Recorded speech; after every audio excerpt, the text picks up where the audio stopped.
Hi, it's Steve. Today we'd like to show you how to change the door bin on your refrigerator, and we'll also give you some tips on how to keep it looking new.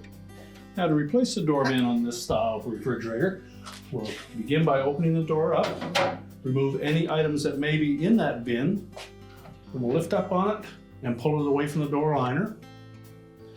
If your model uses the rubber liners on the bottom, simply remove that. It's a good opportunity to clean that before you install it into the new bin.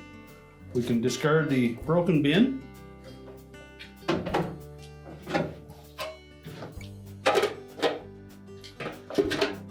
Replace the liner, make sure it's sitting flat. Slide the bin into place and make sure it sits down on the two tabs that protrude from the inner door liner. Now, to prolong the life of your door bins, we suggest that you clean them regularly.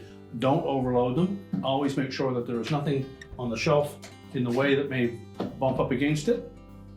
And when washing them, simply use a liquid dish detergent and wash them in lukewarm water. We can close the refrigerator up, and your repair is complete.